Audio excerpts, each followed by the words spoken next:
Lorsque vous observez la tournée économique de son Excellence Bassirou Diomaye Diakhar Faye, il y a un élément que vous ne pouvez pas rater. À moins que vous soyez de ces gens qui ne sont jamais intéressés à des tournées économiques. C'est qu'il y a l'absence de mobilisation, que ce soit mobilisation de citoyens ou de sympathisants. Ça, c'est un élément qui frappe fort.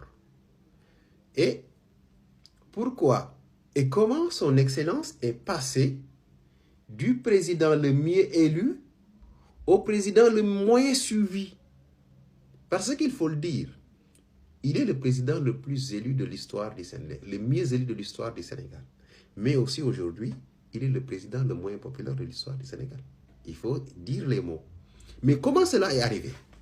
Et je pense que cette question, il faut le trouver dans le comportement de son Excellence en tant que président de la coalition Diomaye Président.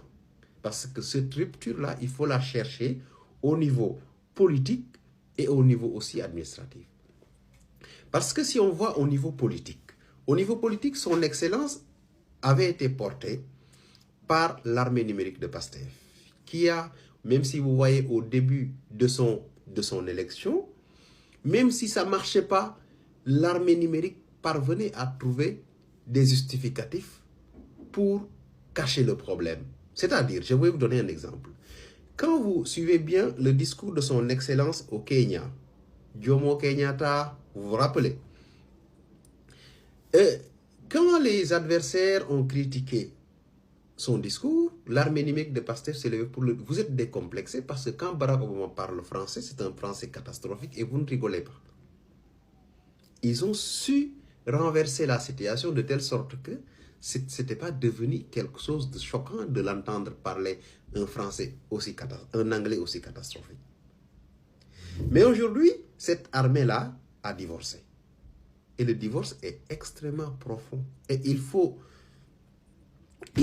trouver les sources au niveau politique et au niveau étatique. Au niveau politique, on a vu avec la nomination de Mimi Touré, oui, en tant que leader de la coalition Diomaye Président, qui était avant l'idée par Madame Aïda Mbodj, qui était la coordinatrice. Et les attaques venues de Diomaye Président contre Ousmane Sonko. Ça, c'est un élément. Le deuxième élément qu'on trouve au niveau étatique, c'est que à chaque fois, on voyait que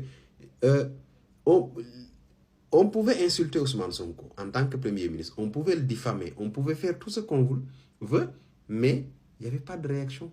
La justice, c'était comme si nos juges étaient complices de ce qui s'est passé.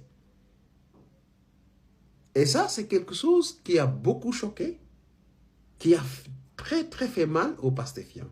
Et je dirais qu'ils ont raison.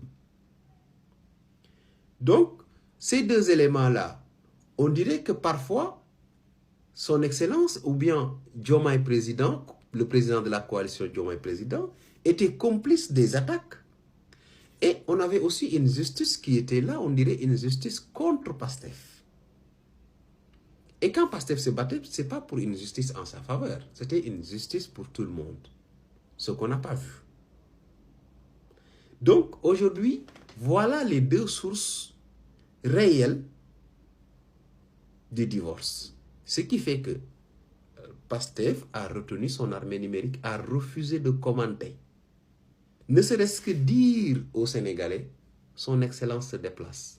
Je ne vous parle pas de commentaires allant jusqu'à faire un décryptage de la portée de son déplacement ou bien de la portée de son discours. Donc, il y a réellement aujourd'hui ce fossé-là qui est entre son Excellence et l'armée numérique de Pastef. Et ça se voit, ça a un impact direct. Au Sénégal, nous avions l'habitude de voir quand un président de la République se déplaçait, même si c'était une tournée économique dans le cadre étatique, on voyait ces militants se déplacer, l'accueillir, la joie et la ferveur. On pouvait l'assimiler à un meeting politique. Mais ce n'est absolument plus le cas. Et je suis sûr que Diomaye Président, sa coalition est incapable de faire